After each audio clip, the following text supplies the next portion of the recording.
But then I just want to, can I ask you one more question? Mhm. And it's within the topic of men and women, but maybe not necessarily relationship related, but maybe can be. So, there's all this talk now about hypersexuality in men and, a man that consistently cheats or has multiple sex partners while being in a committed relationship Mhm. is indicative of possible homosexuality or undercover homosexuality. Hold on, hold Um, on, hold on, hold on. Make sure I'm hearing you correctly. If he's having rampant sex outside the relationship and he's cheating, yeah, who's he cheating with? we don't know. Right? Like So I'm just just talking just hype. Well, so the I guess the examples that I'm referring to are even might even be cheating with women, right? Like, but Mhm. is hypersexual and actively in committed relationships when they could Mhm. easily not do that. But like, like there's like a thrill in that, right? Like, a lot of the conversations that I'm hearing nowadays are about this, like are about hypersexual men, that being indicative of undercover homosexuality or unresolved or unknown sexuality within yourself. What are Mhm. your thoughts on that? Like on hypersexuality in a man and their inability to just be single if that's the type of stuff that they want to do, or even if they are single and sleeping with multiple women at a time. Like Mhm. what are your thoughts on that? Hypersexuality correlating to homosexuality.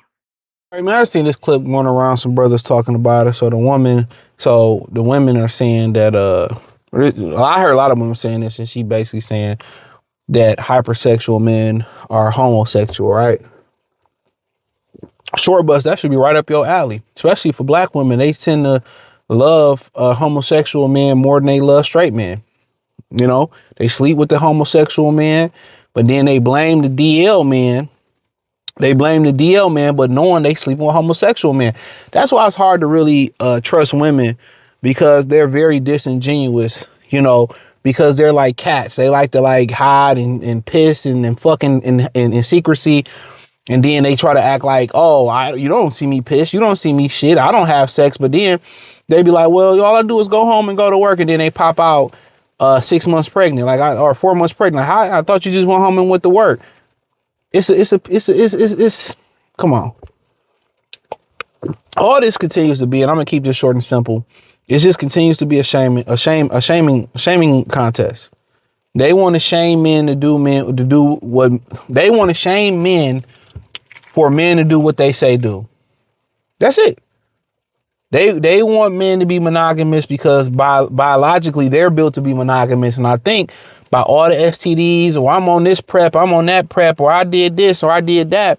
Well, all the STDs and all the stuff they going through, and they getting ran through, and they ain't trying to figure out all the semen I got going in my mind. I'm crazy. Men don't want me, no matter if I look good or this, that, and the third. I can't keep them. They starting to figure out the ramifications of the issues that they having of sexual liberation. This is why a lot of women are unstable. This is why they crazy. And I've said this before, and it sounds crazy, but a lot of the situations that women claim they have essays or they get grape soda and all that, they put themselves in that situation. A lot of the times they put themselves in that situation. I met a guy at the bar, don't know his name, don't know his occupation, don't know nothing, but you went home with him the same day you met him at the bar. How much trust do you have? Come on. Didn't ask him for my chart, didn't ask him for, was he a criminal? Don't care nothing. Women see attractiveness and it waves everything else. You must understand that.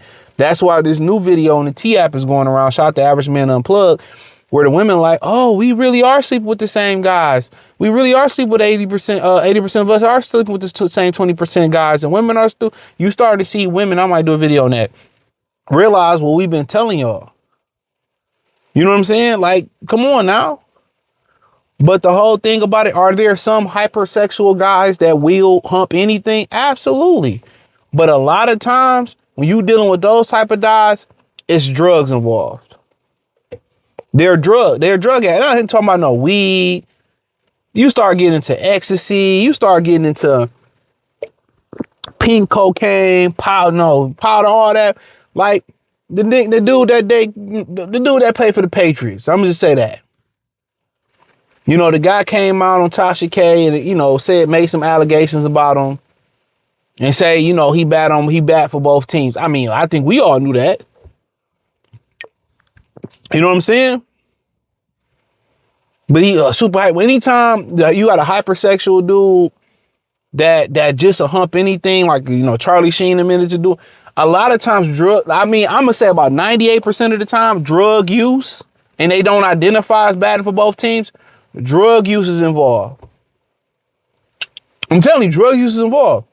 It's the same way for women try to get drunk and that be an excuse for why they busted open for a guy or did shit they usually wouldn't do sexually. Flat out. That's how I feel. But the whole hypersexual thing where she was saying, oh, even when they're single and they sleep around, you can do what you want to do when you're single. You know what I'm saying? You can do what you want to do. Y'all women, y'all choose to sleep with these hypersexual men. Y'all choose to sleep with them. Out of all the options that you have in this universe, spiritually, God fearing, whatever you believe in, y'all still just sleep with the same guy. Think about that for a minute. The same guy, whether he 5'5", y'all claim y'all mess with short guys, 6'9", y'all sleep with the same guy, fat, skinny, whatever it may be. What is it?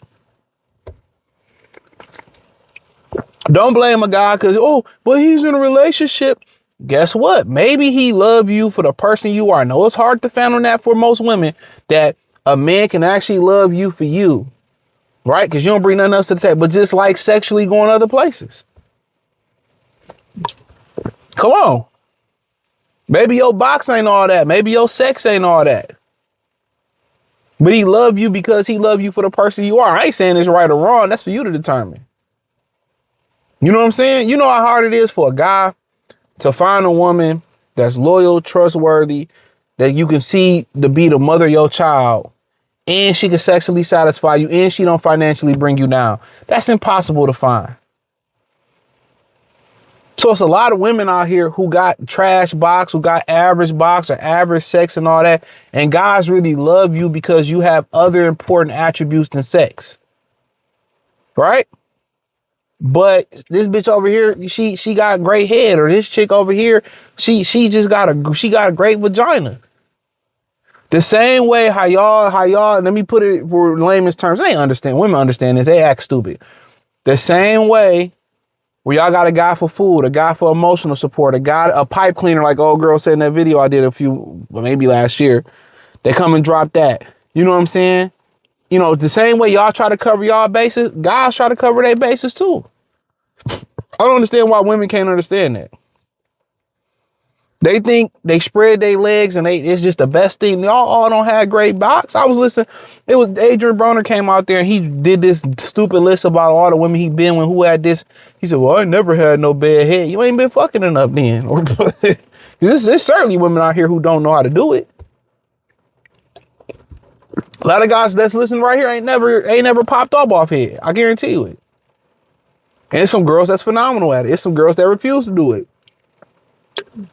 You know, but at the end of the day, they always want to shame and throw gay allegations, especially at black men. They always want to do that. Oh, it's because if y'all doing so much better than us black women, right? If y'all don't want us, if y'all want to be with Brad, why do we continue to be the topic of your conversation? I don't understand it. Oh, these guys are hypersexual. Maybe you just, and then women be claiming they're in relationships, but they not. Ain't no man claiming you. But a lot of guys, you know, they're built to be polygamous. That's just what it is. That's the nature. They built with a 100-round clip to impregnate as many women as possible to keep population going. But you have to learn to have discipline. You have to learn to be disciplined. That's a fact. You have to learn to be disciplined. You have to learn to be disciplined. That's why I keep telling God, man, you got to learn to be disciplined. Gotta learn to be disciplined. You know, but it shames them that the small percentage of guys they see sleeping with all the women, that's really what they want to do. But you can't do that. I don't really understand it. And most of the men that's hypersexual, that's sleeping around in the way they sleeping around like that, most of them don't have nothing going on. Most of these niggas broke, because if you really productive like that, let's keep it real. And I did a video on this channel. If you're really a productive citizen, a productive man, and you out here hustling, you ain't got time to be fucking 24/7, bro. There's some days where you get home, you might get you a bottle of scotch, you might get home and you tired. You might, whatever you do to release, you might watch the game, play the game. You know, you might just pass out in your work clothes on your couch. Because this is the whole thing. I did a video on the main channel about the guy crying about working 9 to 5 and losing his job. And that's, like I said, most of us understand to survive, we got to have something else going. We got to have something on the side. We have some side business going. That can be our main business. You know what I'm saying? We might do Lyft. You might do DoorDash on the side. You might hang TVs on the side. You might install security cameras on the side. You might fix this, that, and the third and make handyman on the side. That's us. We ain't sitting on our hands just being no bum ass niggas. So most productive men that's really getting it in the business world, in the regular world, even if you dating a boss or CEO, man, it's balls to the wall. It's something always to do. And we don't have nothing to do. It's a shocker. So our energy levels ain't even up that high to be fucking 24/7. Y'all be fucking with homeless niggas, bums, and unambitious guys that got nothing going on. Those are the true hypersexual guys, or the druggies. Or they might literally have a sexual addiction. But the hypersexual guys she speak of that sleep with guys, a lot of times it's drug use, a hook that I guarantee you it. But hey, hit the link in the description, join the Patreon. Peace.